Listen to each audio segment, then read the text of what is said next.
students, in this video you'll get knowledge about the first chapter of class 10th of subject science, that is chemical reaction and equation. What is the chapter's name? That is chemical reactions and equations. Okay, this is the chapter 1 of your syllabus.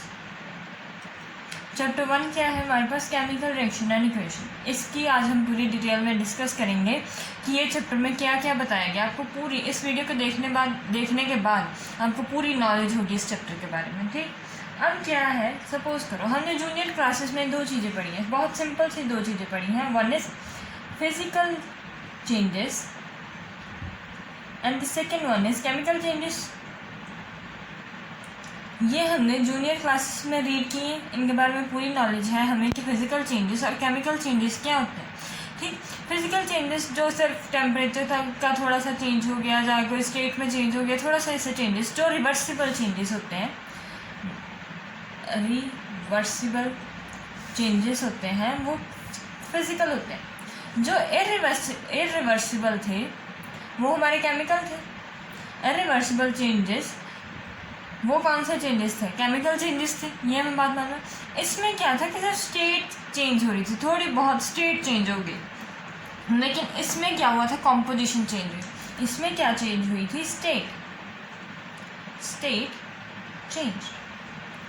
लेकिन इसमें क्या हो रहा था? Composition change हो रही थी। बाद में जो प्रोडक्ट बन रहे थे उनकी कॉम्पोजिशन जो थी वो चेंज हो चुकी थी। जैसे कि एक एग्जांपल लेते हैं कि मैंने वाटर को बॉयल किया, हीट करना स्टार्ट किया, वो गर्म हो जाएगा, उसका टेम्परेचर बढ़ जाएगा। लेकिन अगर वही वाटर को मैं फ्रिज में रख दूँगी वो वापस से कूल डाउन हो जाएगा, टेम्परेचर उसका लो हो जाएगा, फिर से वो वापस आ गया। तो ये कौन सा चेंज था? फिजिकल चेंज था।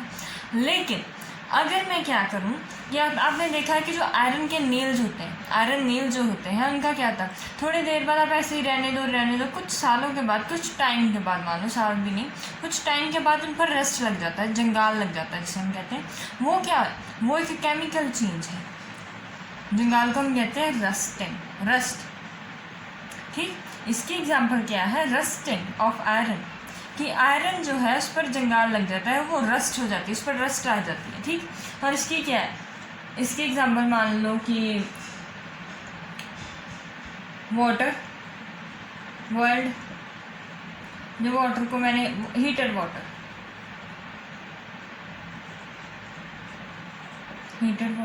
जब मैंने एक वाटर को पैन को हीट किया तो उसको पहले टेम्परेचर इंक्रीज हो गया, बाद में डिक्रीज हो गया। फिजिकल चेंज है, ये केमिकल चेंज है।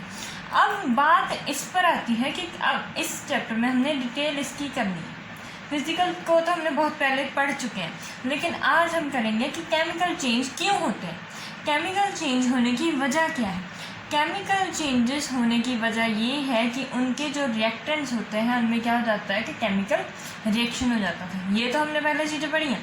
आज हम डिटेल में पढ़ेंगे कि केमिकल चेंजेस आते किसकी वजह से हैं। आते हैं केमिकल रिएक्शन की वजह से। ठीक, अब हम पूरा चैप्टर ये किस पर है? केमिकल रिएक्शंस के ऊपर है। अब केमिकल रिएक्शंस देख लेते हैं कि केमिकल रिएक्शन क्या होते हैं। केमिकल रिएक्शन वो रिएक्शन है, reaction in which composition changes। ठीक, ये एक सिंपल सी डेफिनेशन है कि composition चेंज हो जाती है, composition changes, और composition चेंज हो जाए। अगर मान लो कि कोई और कंपाउंड है तो बाद में कोई और कंपाउंड बन जाए, उसकी composition चेंज हो जाए। जैसे सीधा कह लो कि द रिएक्शन इन विच पहले कंपोजिशन और है, बाद में कुछ और बन जाए, पहले कुछ और है, बाद में कुछ और बन जाए। इसका मतलब क्या है कि इन विच रिएक्टेंट्स चेंजेस इनटू प्रोडक्ट। जब क्या होता है कि कोई भी रिएक्टेंट जो होते हैं, जो रिएक्टेंट हैं वो प्रोडक्ट में बन जाते हैं और उनकी कंपोजिशन जो होती है वेरिएबल हो जाती है, जहाँ उनकी स्टेट में चेंज आए। अगर इसके साथ साथ क्या हो जाए कि अगर चेंज इन स्टेट हो पहला, दूसरा या चेंज इन कलर आ जाए, change in colour, third is evolution of gas, fourth is temperature change. Temperature change. अगर इन चारों में से कोई भी एक चीज़ पॉसिबल है, जो स्टेट चेंज हो रही है, कलर चेंज हो रहा है, एवोल्यूशन ऑफ गैस हो रही है, जो टेम्परेचर चेंज हो रहा है, तो जो रिएक्शन होगा वो कौन सा रिएक्शन होगा? Chemical reaction. इसमें जो चेंज ऑफ स्टेट है वो थोड़ा बहुत फिजिकल में भी आएगा। फिजिकल रिएक्शन में भी सिंपल अगर चेंज ऑफ स्टेट हो रहा है तो आएगा, लेकिन कई केमिकल रिएक्शन ऐसे भी हैं जिनमें सिर्फ स्टेट चेंज हो जाती है, थोड़ी सी कॉम्पोजिशन चेंज हो जाती है। जैसे कि CaCO3 लाइमस्टोन, उसको मैं अगर हीट करती हूँ तो वो क्या देगा मुझे? CaO + CO2। ये जो हमारे घर में पत्थर लगाता है वो सॉलिड, CaO भी सॉलिड, लेकिन ये क्या आ गई? गैस आ गई। ये गैस इवॉल्व हो गई ना, ये पहले सॉलिड था, बाद में लिक्विड बन गया। लेकिन अगर ऐसा भी, अगर मैं ये भी एग्जांपल ले लूँ कि अगर वाटर और ऑक्सीजन को, हाइड्रोजन और ऑक्सीजन को मैं मिला दूँ तो क्या बन जाता है? मेरे पास H2O बनता है। H2O बनता है ना, यही होता है ना। तो ये भी क्या है? ये भी गैस, हाइड्रोजन भी गैस है, ऑक्सीजन भी गैस है, लेकिन वाटर क्या है? लिक्विड। तो ऐसे भी रिएक्शन होते हैं जिनमें प्रोडक्ट जो है, रिएक्टेंट जो है प्रोडक्ट में चेंज हो जाए और चेंज इन स्टेट भी आ जाए। वो वाले रिएक्शंस को हम कैसे कह सकते हैं कि वो कैसे है? केमिकल रिएक्शन है। चेंज इन स्टेट हो, कलर का चेंज आए, एवोल्यूशन ऑफ गैस हो जाए या टेम्परेचर चेंज हो। अगर कोई रिएक्शन है जिसमें टेम्परेचर इंक्रीज या डिक्रीज़ हो जाए, अगर टेम्परेचर इंक्रीज़ हो जाए या टेम्परेचर डिक्रीज़ हो जाए, वो भी क्या है? कि केमिकल रिएक्शन की कैटेगरी में आएंगे। ठीक, अब हम एक एग्जांपल ले लेते हैं। जैसे मान लो कि आप एक मैग्नीशियम रिबन ले लो। मैग्नीशियम रिबन को, मैग्नीशियम का जो रिबन है उसको जब आप हीट करना शुरू करोगे, ऐसे हीट करनी शुरू कर दी मैंने इसको, ठीक, ये मैं ऐसे हीट दे रही, ये कुछ पाउडर फॉर्म सब्सटेंस बना देगा। और वो कौन से कलर में होगा? वाइट कलर का पाउडर सा कोई सब्सटेंस बना देगा। इसमें हुआ क्या है? क्या हुआ? ये मैग्नीशियम का रिबन है, मैग्नीशियम रिबन। ठीक, मैग्नीशियम रिबन को जैसे ही मैंने हीट किया वो कोई पाउडर सा बना दिया, वो वाइट कलर का आ गया। ठीक, ये क्या है? चेंज इन कलर है।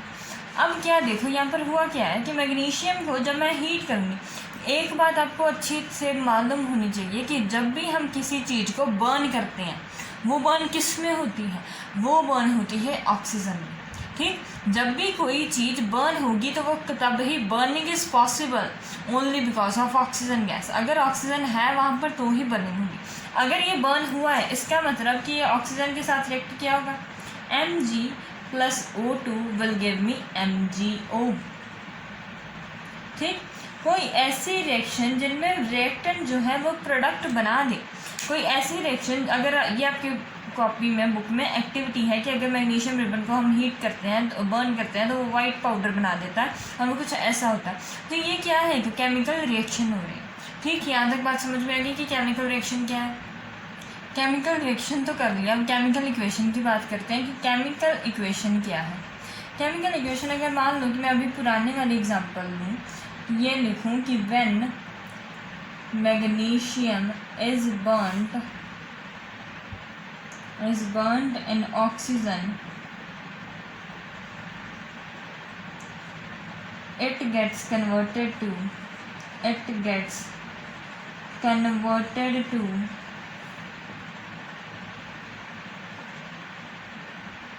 Magnesium oxide. ये बात लिखने के लिए कितना टाइम लगा मुझे, कितना लंबा, इतना समय है हमारे पास कि हम इतना लंबा चौड़ा सेंटेंस लिख पाए?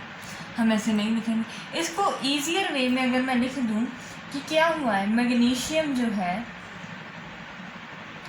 वो ऑक्सीजन के साथ ही, अभी हमने ये लिखा ना कि वो ऑक्सीजन के साथ रिएक्ट करता है और क्या दे देता है? Magnesium oxide.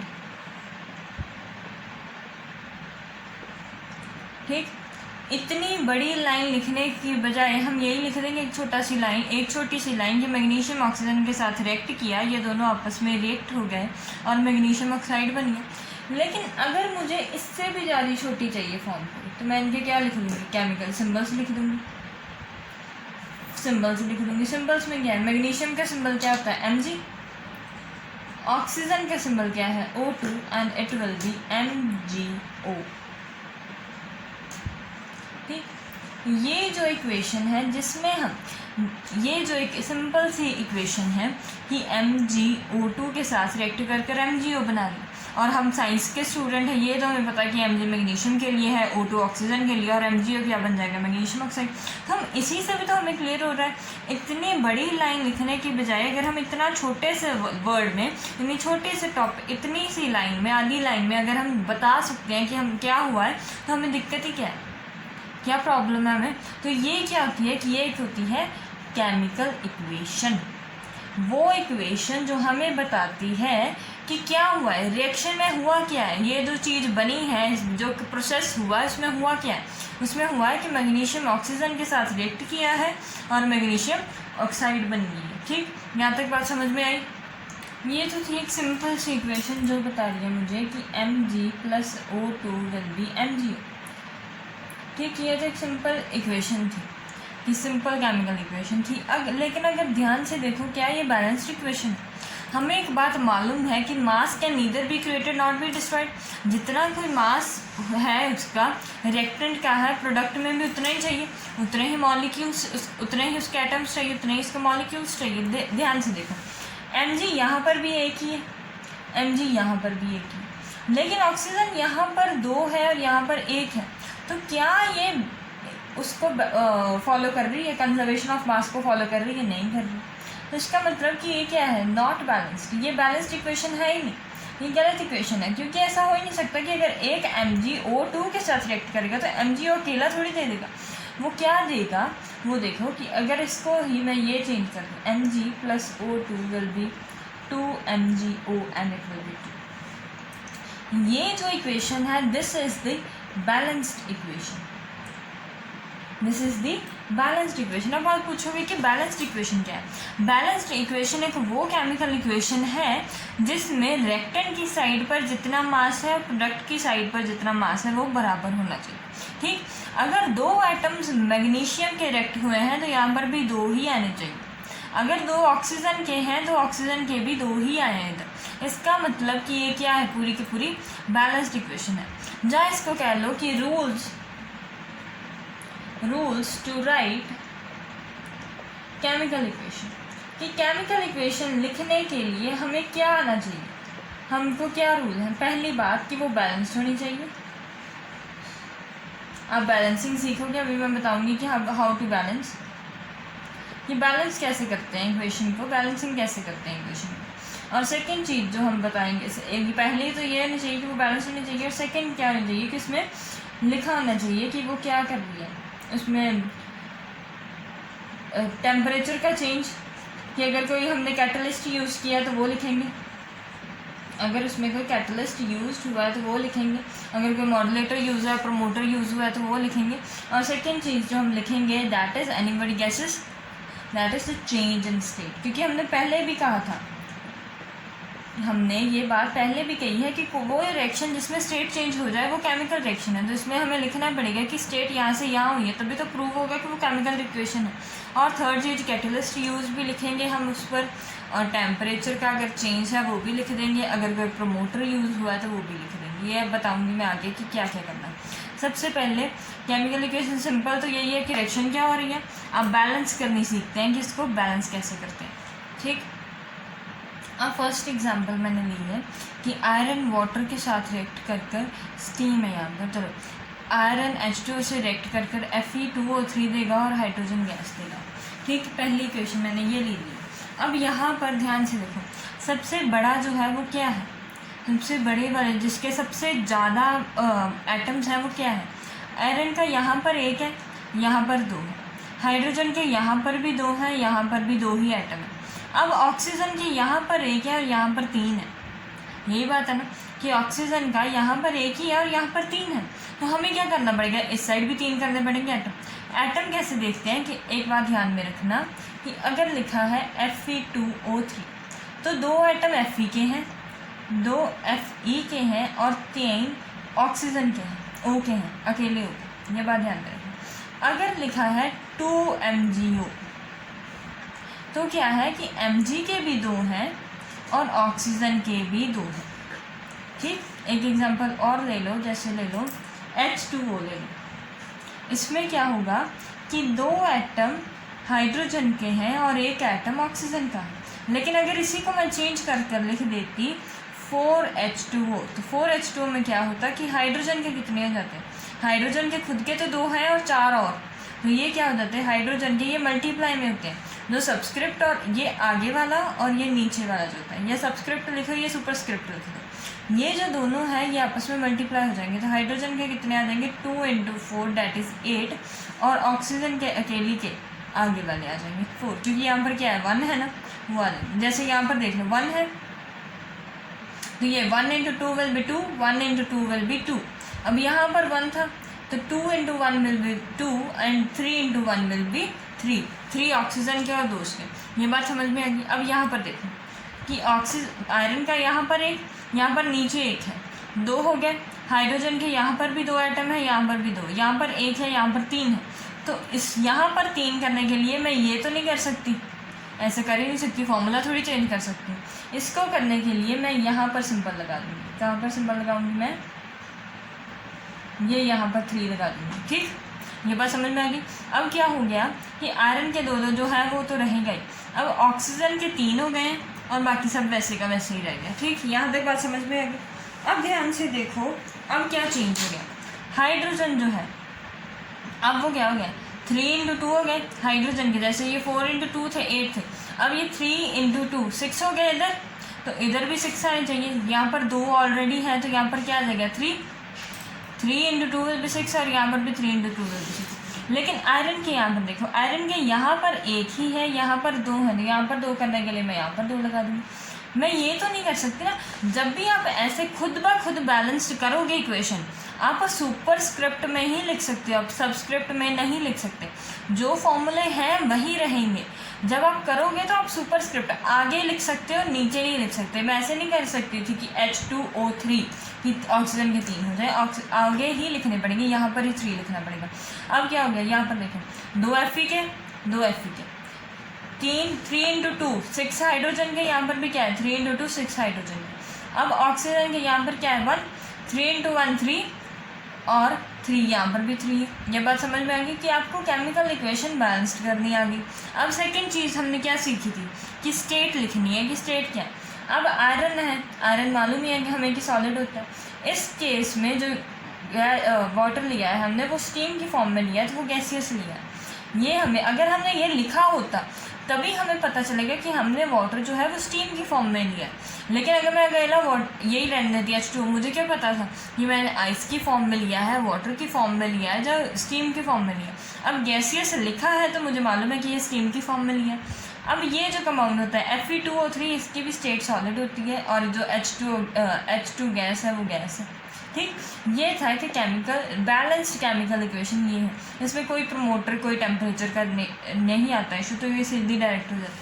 अब एक और इक्वेशन ले लो कि H2 + O2, सिंपल इक्वेशन लेते हैं H2O। ठीक, ये इक्वेशन ले लो। अब यहाँ पर देखो H2 के 2 मॉलिक्यूल, हाइड्रोजन के 2 मॉलिक्यूल, यहाँ पर भी हाइड्रोजन के कितने हैं 2 मॉलिक्यूल। पहले लिख लो, यहाँ पर लिख लो कि रिएक्टेंट में क्या हो रहा है और प्रोडक्ट में क्या हो रहा है, बाद में मल्टीप्लाई करते जाना। अब देखो रिएक्टेंट में क्या है, हाइड्रोजन के पास है 2 मॉलिक्यूल, प्रोडक्ट में भी हाइड्रोजन के पास है 2 मॉलिक्यूल। रिएक्टेंट में ऑक्सीजन के पास है 2 मॉलिक्यूल और प्रोडक्ट में ऑक्सीजन के पास है 1 मॉलिक्यूल। अभी मैंने बताया कि हम फॉर्मूला चेंज नहीं कर सकते, हम यहाँ पर नीचे नहीं लिख सकते, ऊपर ही लिखेंगे, जो भी लिखना है ऊपर ही लिखेंगे ना। तो हमने क्या किया है कि यहाँ पर 2 है, यहाँ पर 1 है, तो इसको 2 से मल्टीप्लाई कर देंगे तभी ये 2 हो जाएगा। 2 × 1 विल बी 2, यहाँ पर 2 हो गया। अब लेकिन एक दिक्कत हो गई है। अब दिक्कत क्या हुई है वो देखो कि अब क्या हो गया, ऑक्सीजन के 2 इधर तो हो गए, लेकिन अब हाइड्रोजन के चेंज हो गए। हाइड्रोजन के यहाँ पर 2 हैं, लेकिन अब 2 × 2 हो गए हैं। अब 2 × 2 यहाँ पर 4 आ गए हैं, यहाँ पर 4 आ गए ना। तो अब इसका क्या करना पड़ेगा, इधर भी 2 से मल्टीप्लाई करना पड़ेगा। क्या किया है मैंने, ध्यान से देखो। पहले मॉलिक्यूल्स लिख ले कि एक्चुअल में कितने थे, 2 इसके थे 2 इसके थे, यहाँ पर 2 इसके थे और 1 इसका था। ठीक, अब मैंने क्या किया कि इसको 2 बनाने के लिए जो ज़्यादा है उसको, यही चीज़ ऑक्सीजन नहीं थी ना बैलेंस, अब ऑक्सीजन को बैलेंस किया, 2 इसके ऑक्सीजन के आ गए। लेकिन ऑक्सीजन के लगाते ही हाइड्रोजन अनबैलेंस हो गई, क्योंकि हाइड्रोजन के यहाँ पर 2 ही रह गए और यहाँ पर 2 इंटू 2 4 हो गया। अब 4 बनाने के लिए यहाँ पर भी 2 इंटू 2 कर दिया मैंने। अब एक और एग्जांपल लेंगे। और एग्जांपल हम लेते हैं कि Mg plus O2 will give me MgO। यह मैंने ले लिया। यहाँ पर भी Mg का एक, यहाँ पर भी एक। डायरेक्ट लिखते हैं, इतना लंबा चौड़ा काम नहीं करना है, डायरेक्ट अलग लिखो, प्रोडक्ट अलग लिखो। Mg का यहाँ पर भी एक, यहाँ पर भी एक। ऑक्सीजन के यहाँ पर 2 और यहाँ पर 1, तो इसका क्या करना पड़ेगा, 2 से मल्टीप्लाई। 2 से मल्टीप्लाई होते ही 2 ऑक्सीजन के हो गए और 2 ही किसके हो गए, मैग्नीशियम के। अब 2 इधर हैं, 1 इधर है, तो इधर भी क्या करना पड़ेगा, 2 बनाने पड़ेंगे।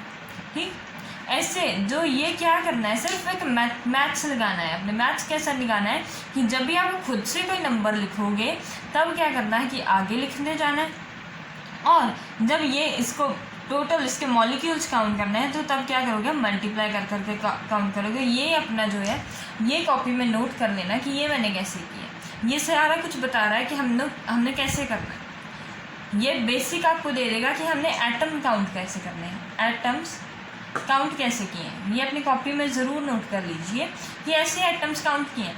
अब इसी एग्जांपल को लेकर आप सारी एग्जांपल सॉल्व कर दोगे। जैसे हम थोड़ी सी और एग्जांपल ले लेते हैं। अब देखो, फर्स्ट इक्वेशन है कि NaOH plus H2SO4 will get Na2SO4 plus H2। ठीक, अब इसको बैलेंस करना है। सबसे पहले शुरुआत से स्टार्ट करते हैं। Na के यहाँ पर कितने हैं, 1, और Na के यहाँ पर कितने हैं, 2। यही है, यानी कि यहाँ पर 1 है। सबसे पहले हमने क्या देखना था, सबसे बड़ा वाला देखना था। सबसे ज़्यादा किसके पास है, ऑक्सीजन के पास। यहाँ पर कितने हैं, 4 इसके पास हैं और 1 इसके पास, 1 इसके पास और 4 इसके पास, बल्कि 5 पूरे 5 एटम ऑक्सीजन के सेलेक्ट किए। अब यहाँ पर भी देखो, सबसे बड़ा वाला, अब यहाँ पर ऑक्सीजन के देखो, यहाँ पर ऑक्सीजन के फिर से 4 हैं और यहाँ पर एक इसके पास है। H2O है ना, तो यहाँ पर 1 है ना, तो यहाँ पर भी 5, बल्कि ऑक्सीजन है सबसे बड़ी और ऑक्सीजन हमारी बैलेंस्ड है। ठीक, ये भी बात समझ में आ गई। अब जिसको मर्जी लेते जाओ। अब Na की बात करो, Na यहाँ पर 1 है, यहाँ पर 2 है, लेकिन अब क्या करना पड़ेगा, मुझे इसके मल्टीप्लाई करना पड़ेगा, ये 2Na बनाना पड़ेगा। ठीक, यहाँ तक बात समझ में आ गई। अब जैसे ही ये 2Na हो गया, ये क्या आ गया, 2 ऑक्सीजन हो गए और 2 हाइड्रोजन हो गए। यहाँ पर क्या हो गया कि ऑक्सीजन भी क्या हो गया, 2 और हाइड्रोजन भी 2, और यहाँ के 2 हाइड्रोजन और हैं, ये 2 ऐड हो गए और 4 ऑक्सीजन और हैं। तो ये यहाँ पर कितने आ गए, ऑक्सीजन 6 हो गई और हाइड्रोजन 4। तो अब क्या करूँगी मैं, अब कैसे हम सॉल्व करेंगे। यहाँ पर ऑक्सीजन 4 तो है ही है, लेकिन 6 करनी है, तो यहाँ पर 2 से मल्टीप्लाई करना पड़ेगा मुझे। सबसे पहले मैंने क्या देखा था, सबसे पहले ऑक्सीजन, अकेली ऑक्सीजन देखी थी। अकेली ऑक्सीजन तो बैलेंस्ड थी पूरे इक्वेशन में, लेकिन जैसे ही मैंने Na को बैलेंस करने की कोशिश की, यहाँ पर 2 है, यहाँ पर ऊपर 2 लगा, आगे वाले साइड पर 2 लगा, और जैसे ही यहाँ पर 2 लगा तो ऑक्सीजन के एटम्स इसमें कितने हो गए, 2। हाइड्रोजन के एटम इसमें कितने हो गए, 2। लेकिन इसमें कितने हैं, 4 इसमें हैं और 2 हाइड्रोजन के एटम इसमें हैं। ये हो जाएंगे 6 और ये हो जाएंगे 4, बल्कि अब टोटल ऑक्सीजन के एटम 6 हैं और हाइड्रोजन के एटम 4 हैं। Is that clear. अब आगे देखो, यहाँ पर ऑक्सीजन के एटम कितने हैं, 4 प्लस 1, इतने ही थे। अब ये क्या दे रहे थे, 5, और हाइड्रोजन के अकेली के एटम 2 थे। अब मैं क्या करूँ कि यहाँ पर 6 हो जाए। अब 6 करने के लिए इसको तो चेंज कर ही नहीं सकते, फॉर्मूला तो चेंज हो गई। अब अगर मैं यहाँ पर देखूँ ध्यान से, 2 लगा दूँ, पहले यहाँ पर 1 था, अब जैसे ही मैंने 2 से मल्टीप्लाई कर दिया, ये वाली चीज़ 2 हो जाएगी और ये क्या आ जाएगा, 6 आ जाएगा। ठीक, अब यहाँ पर हाइड्रोजन पहले थी 2, अब 2 × 2, ये मैंने सिखाया ना, अभी ये मल्टीप्लाई करना है, 2 × 2 विल बी 4। अब ये हमने पीछे लिखा था ये। अब यहाँ पर ऑक्सीजन भी 6 हो गई, यहाँ पर ऑक्सीजन 6, हाइड्रोजन 4, हाइड्रोजन 4, इसका मतलब कि ये वाली चीज़ हो गई बैलेंस। और ये Na बैलेंस कर दिया हमने, ऑक्सीजन बैलेंस कर दी, हाइड्रोजन बैलेंस कर दिया, और ऐसे इसका यहाँ पर भी 1 है, यहाँ पर भी 1 है। अब सारे डिस्कस कर लो कि क्या हो रहा है। 2 Na यहाँ पर है, Na2 यहाँ पर है, 1 ऑक्सीजन और 4 ये 6 हैं, 4 ये और 2 ये 6 हो गए। हाइड्रोजन यहाँ पर कितनी है, 2 यहाँ पर, 2 यहाँ पर, 4, और 2 × 2 विल बी 4। ठीक, हाइड्रोजन टोटल काउंट की थी हमने, हाइड्रोजन होगी। अब रह कौन गया, सल्फर रह गया। सल्फर यहाँ पर भी 1 है और यहाँ पर भी 1 है, तो ये क्या होगी, हमारी इक्वेशन क्या हो गई है, बैलेंस हो गई है। ठीक, अब नेक्स्ट इक्वेशन की बात करते हैं। BaCl2 plus H2SO4 will give BaSO4 plus HCl। अब ध्यान से देखो, Ba यहाँ पर भी एक, यहाँ पर भी एक, बेरियम, बेरियम क्लोराइड है नहीं है, बेरियम यहाँ पर भी एक ही एटम है, यहाँ पर भी एक ही एटम है। यहाँ पर क्लोरीन के 2 एटम हैं और यहाँ पर एक ही है। यहाँ पर क्लोरीन के 2 एटम करने के लिए इसको इसके साथ मल्टीप्लाई करना पड़ेगा। यहाँ पर क्लोरीन के हो गए 2 एटम। अब आगे वाला कंपाउंड कौन सा है, 2 हाइड्रोजन। अब जैसे ही मैंने क्लोरीन को बैलेंस किया था, यहाँ पर 2 हाइड्रोजन थी, ये भी तो पहले एक थी ना, अब यहाँ पर 2 हो गई, बस हो गया। सल्फर की बात करें, सल्फर यहाँ पर भी एक, एस यहाँ पर भी एक है, किसी यहाँ पर भी एक है। ऑक्सीजन पूरे इक्वेशन में 4 है और यहाँ पर भी 4 है। ठीक, ये बात समझ में आ गई। ये इक्वेशन भी क्या होगी, बैलेंस्ड। अब यहाँ पर देखो, हाइड्रोजन गैसेस की फॉर्म में है, गैसियस है, H2 है, ग्रीन भी 2 है, 2 एटम हैं इन दोनों, यहाँ पर एक ही। लेकिन अगर मैं सीधा डायरेक्ट 2 से मल्टीप्लाई कर दूँ, इसका मतलब यहाँ पर एक एक है ना, 2 से डायरेक्ट मल्टीप्लाई कर दूँ तो ये 2 हो जाएंगे। सिर्फ ध्यान रखने वाली क्या बात है कि सबसे बड़े वाले को स्टार्ट करना और बाद में एक एक को करते जाना। ये थोड़ी मैंने कॉम्प्लेक्स इसलिए ली थी ताकि आपको सारे के सारे कॉन्सेप्ट क्लियर हो जाए। एक तो ये बात ध्यान में रखनी है कि अगर प्रोडक्ट में यहाँ पर भी ऑक्सीजन है, यहाँ पर भी ऑक्सीजन है, तो नेट ऑक्सीजन काउंट करनी है, दोनों का ऐड हो रहे हैं तो ऐड करना है। ठीक, अब हाइड्रोजन भी नेट लेनी है और बाद में सारे का सारा कर देना है, बैलेंस करना स्टार्ट कर देंगे, मैथमेटिक्स स्टार्ट कर देंगे। ठीक है, ये थी how to balance the chemical equation. So our today's topic end over here, and our next video we will be discussing the types of the chemical reaction. Till then, good bye, enjoy your studies, please like and subscribe my channel.